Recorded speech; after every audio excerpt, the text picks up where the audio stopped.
We're back with Masters of the Air Talks doing a series titled Did They Get It Right?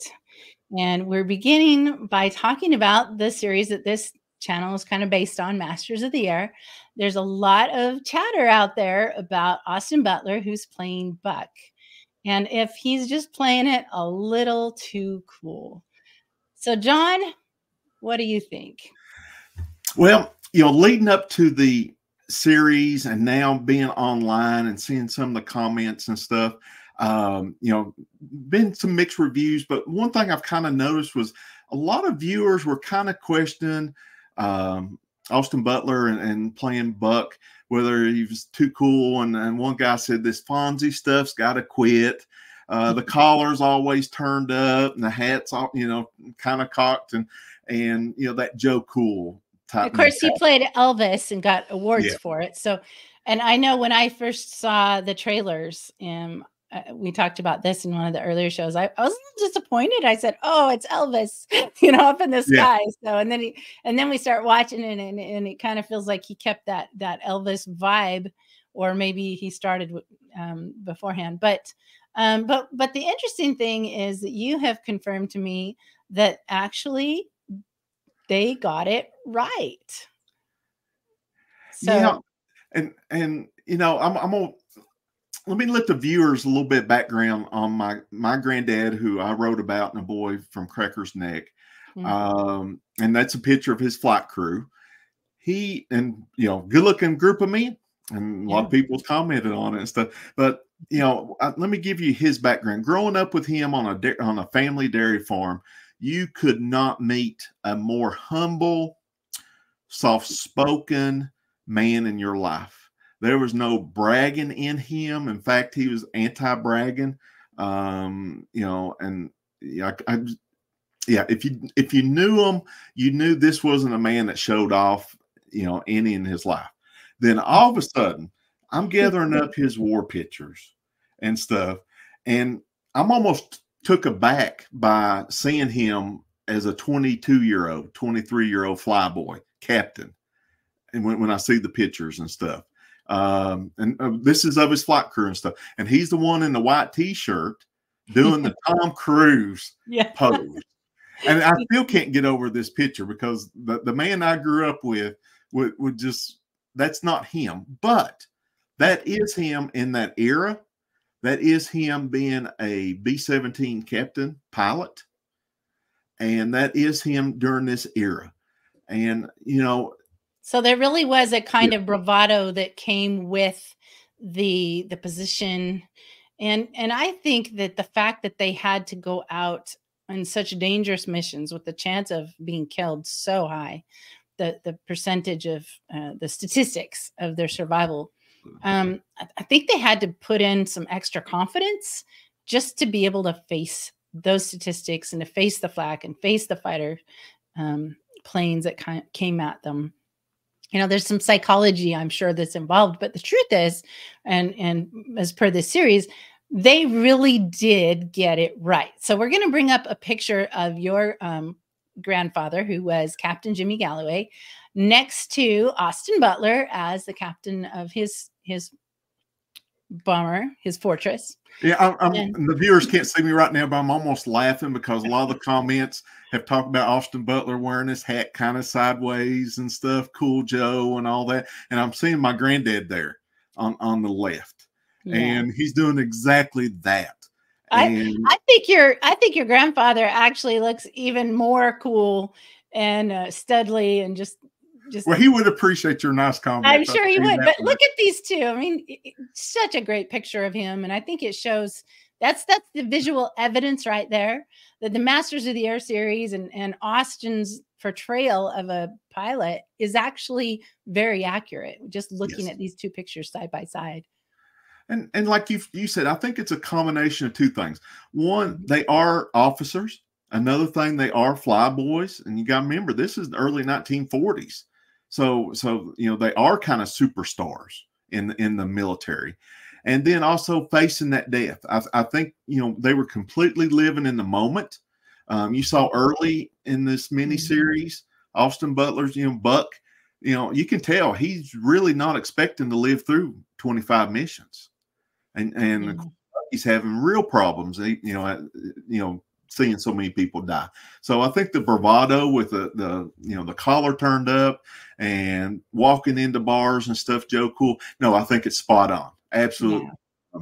I'm warming up to him. I wasn't a big fan of him to be chosen as the actor for that character for the reasons I said.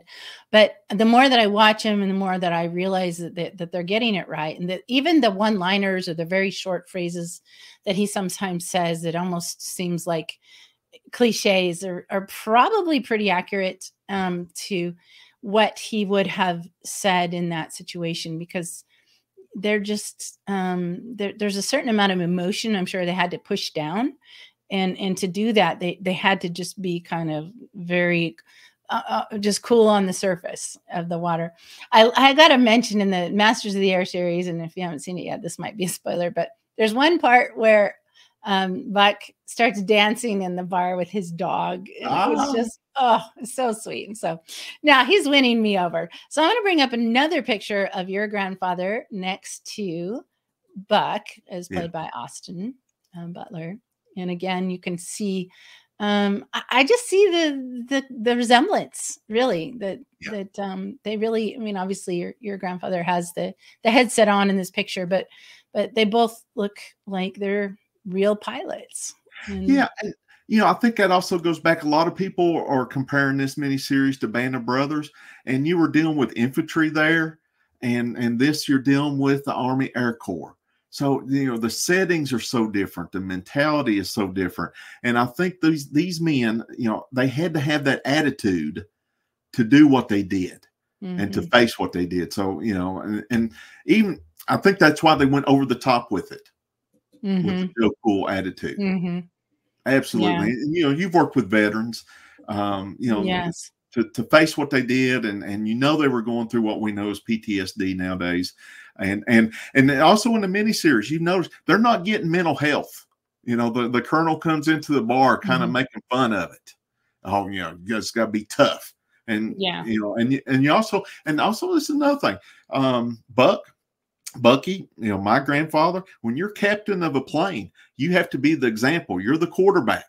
You can't show fear because, you're the leader of a 10-man crew. So, and, the other thing, and this is definitely in the show, and I'm sure that it's accurate, and I really enjoyed it. There's some humor. Yes. I think that's true for all military. We see that in Band of Brothers and in other films, and just, I do work with a lot of veterans, and they can be some of the funniest people in the face of the most nightmarish situations. And it's like you gotta laugh or you'd want to go hide in a corner. And I think that's part of it. I think the humor is part of what gives them the courage and the strength to keep going. And so we definitely, again, like you said earlier in another episode, sometimes you go from these battles in the air to a bar scene where they're laughing and dancing and joking, and it's almost a striking contrast. And you think, how could that be? How could they go from here to here? But that's really what they did and what they had to do to keep I think, to stay sane. And even then, I think there was a point that they realized there's only so many missions they can fly before they really did start to lose their sanity. And at that point, they weren't able to continue to be as effective. I mean, could you imagine landing in England and your fellow crew members talk about your average lifespan is going to be 11 and you need 25 to go home? Yeah. I mean, you don't have to be a mathematician to figure out. My granddad always talked about it. He said, son, I never, ever expected to come home. Yeah. And we can't imagine that. So you live in a moment, you lived in the day. And, I can remember him saying it was a choice between laughter or crying.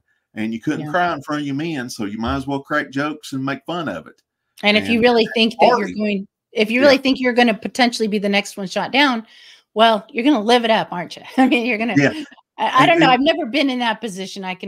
But I can see where that would be the response that they had to the situation. Was I think some of the hijinks was they didn't, you've already heard some comments in the miniseries already. They don't want to be forgotten. And I think some of the hijinks is so they'll be remembered by their comrades. They just don't want to be a statistic and a number, and nobody remembers them. So, and they don't want to be a downer either. They, they'd rather be known. Remembered life of the party than not remembered at all. So. And they work to keep each other motivated and to keep morale up. They had to do that. So, yeah, I think that'll be really interesting as we continue to watch. And of course, on this series, we're going to find a lot of different films and actors and just details and see if they got it right. So, yes.